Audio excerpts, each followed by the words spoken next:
शिक्षक के बारे में और प्रधान शिक्षक के बारे में। बीपीएससी विशिष्ट प्रधान शिक्षकों के लिए अहम निर्धारण 7 पेपर अभी अभी नीतीश कुमार की घोषणा की गई है। शिक्षकों के लिए वेतन और वरीयता पर मुख्यमंत्री की रिपोर्ट। वेतन निर्धारण, पे इंडेक्स, सेवा निरंतरता, वरीयता, वेतन विसंगति, मूल वेतन, 7 पे कमीशन, इन सभी बातों पे चर्चा की गई है और घोषणा किया गया है। शिक्षक के लिए 1 लाख प्लस बेसिक पे फॉर बिहार टीचर। अब क्या क्या इसमें इंक्लूडिंग किया गया है, किस प्रकार से आप लोगों का पे स्ट्रक्चर बनेगा, किस प्रकार से आप लोगों का अपडेट को साधा गया है, इन सभी चीज़ों के बारे में इस वीडियो में बात करेंगे। उससे पहले नए हैं चैनल पे सब्सक्राइब कीजिएगा, बेल आइकन को प्रेस कीजिएगा। वीडियो को हम लोग शुरू करते हैं। आरएमएस पर 58% डीए अब आप लोगों को मिलेगा। अक्टूबर माह की सैलरी प्रोसेसिंग शुरू हो गई है। शिक्षकों और कर्मियों के लिए राहत बड़ी खबर है। एचआरएमएस पोर्टल पर 58% महंगाई भत्ता डीए अपडेट का नोटिफिकेशन दिखाई देने लगा है। इसके साथ ही अक्टूबर महीने की सैलरी प्रोसेसिंग प्रक्रिया भी शुरू कर दी गई है। यह संकेत है कि इस बार का वेतन नए डीए के साथ जारी हो सकता है, जिससे कर्मचारियों के खाते में अतिरिक्त लाभ पहुंचाने की संभावना है। देखिए, सबसे पहले ये बात मैं आप लोगों को क्लियर कर देना चाहता हूं कि अब आप लोगों को 58% के साथ जो आप लोगों का डीए होता है, ये अब आप लोगों को मिलेगा। जो भी आप लोगों का महंगाई भत्ता होता है वो आप लोगों का 58% के माध्यम से मिलेगा।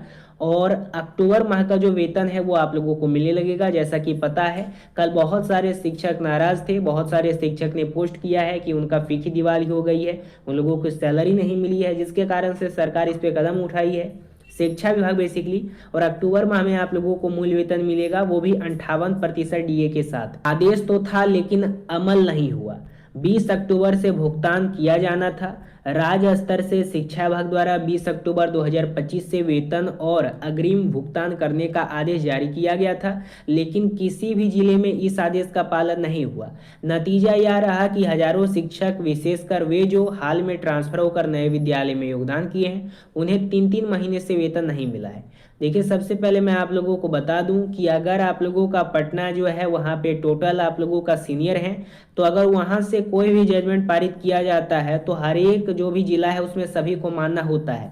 और ऐसे ही अगर कोई नहीं मानता है तो उसका नौकरी भी खतरा में चला जाएगा। तो एक प्रकार से ये आप लोगों को ऐसे ही बता दिया गया कि अमल नहीं किया गया। अगर आदेश जारी किया जाता और बोला जाता कि 1 दिन के अंदर शिक्षकों को वेतन देना है तो देना है, अगर उस पर प्रेशर बनाया जाता तो स्वाभाविक सी बात है कि सभी को वेतन दे दिया जाता, वित्त विभाग का अगर परामर्श है तो।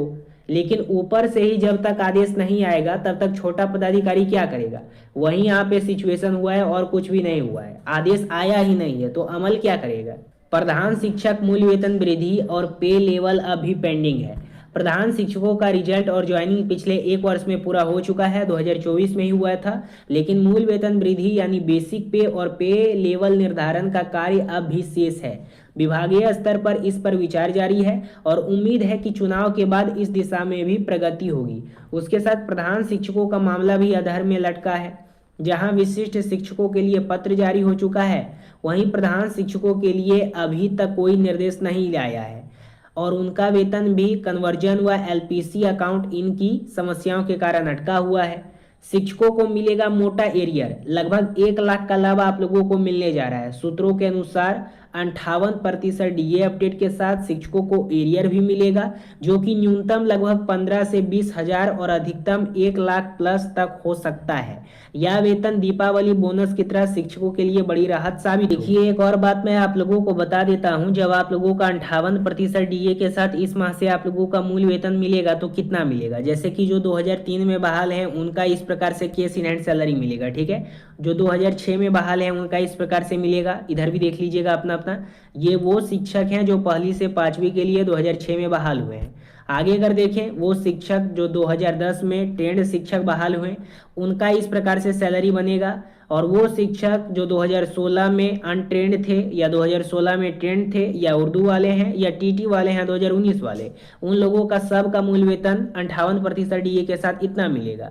और अगर आप लोग यहाँ पे नियोजित शिक्षक हैं 2014 के मतलब ट्रेंड टीचर हैं, तो आप लोगों का केस इन हैंड इस प्रकार से मिलेगा। आगे देखिएगा, जो वर्ष दक्षता फेल है, दक्षता फेल वालों का केस इन हैंड इतना मिलेगा 58% डीए के साथ। वहीं जो 2017 में बहाल हैं उनका इस प्रकार से मिलेगा 4008 सैलरी केस इन हैंड। वो शिक्षक की बात कर लेते हैं जो साल 2022 में बीएड से बहाल हैं। तो 22 वाले अगर बीएड से बहाल हैं तो उनका केस इन हैंड इस प्रकार से होगा, और 2022 में जो डीएलएड से बहाल हैं 1 to 5 के लिए उनका केस इन हैंड यही होगा। दोनों का सेम है, बस मैंने आप लोगों को फर्क करके बता दिया है ताकि कंफ्यूजन ना हो, क्योंकि सुप्रीम कोर्ट का जजमेंट बाद में आया था। उससे पहले आप लोगों का 6th फेज के तहत आप लोगों का चयन हो गया था।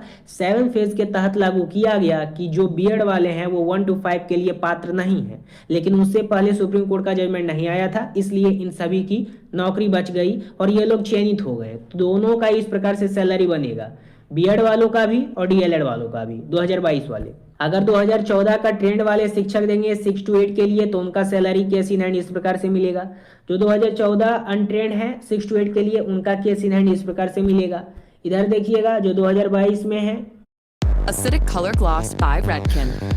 Reach new heights of shine. 2022 में है नियोजित शिक्षक बहाल हैं 6th फेज के तहत, उनका इस प्रकार से सैलरी बनेगा केस इन हैंड। और इधर आप देखिएगा 9-10 के लिए 2007 में जो बहाल हैं उनका इस प्रकार से मिलेगा। और जो यहाँ पे 31,000 जिनकी सैलरी है बेसिक पे उनका केस इन हैंड 58% होने के बाद इस प्रकार से मिलेगा। वहीं अगर बात करें 11वीं 12वीं की तो 11वीं 12वीं का केस इन हैंड सैलरी मिलेगा इतना। वहीं अगर हेडमास्टर है टीचर का देख लें तो इनका बेसिक पे बन जाता है case in hand 45,866, total profit इतना होगा। और 35,000 बेसिक पे बन जाता है आप लोगों का हेडमास्टर का, और इनका केस इन हैंड बन जाता है 52,490, टोटल प्रॉफिट होता है 65,762। यानी हेडमास्टर है टीचर का यहाँ पे सबसे ज्यादा है, तो इनका बल्ले बल्ले। अगर उधर आप लोगों को समझ में नहीं आया तो इस प्रकार से देख लीजिएगा, समझ में आ जाएगा 2010 वालों का, 2007 वालों का, 2003, 5, 6 वालों का, और जिस प्रकार से जिनका बेसिक पे है उनका देख लीजिएगा, समझ में आ जाए। यहाँ पे ये आप लोगों का टीआरई 1 का है। टीआरई 1 में 1 to 5 हुआ था, 9-10 हुआ था और 11-12 हुआ था। तो इस प्रकार से सैलरी बनेगा जो टीआरई 1 में बहाल है। टीआरई 2 का देखिएगा, टीआरई 2 में चारों क्लास का हुआ था, 1 to 5 का सैलरी इस प्रकार से मिलेगा, इस प्रकार से मिलेगा, इस प्रकार से मिलेगा, इस प्रकार से मिलेगा 58% डीए के साथ।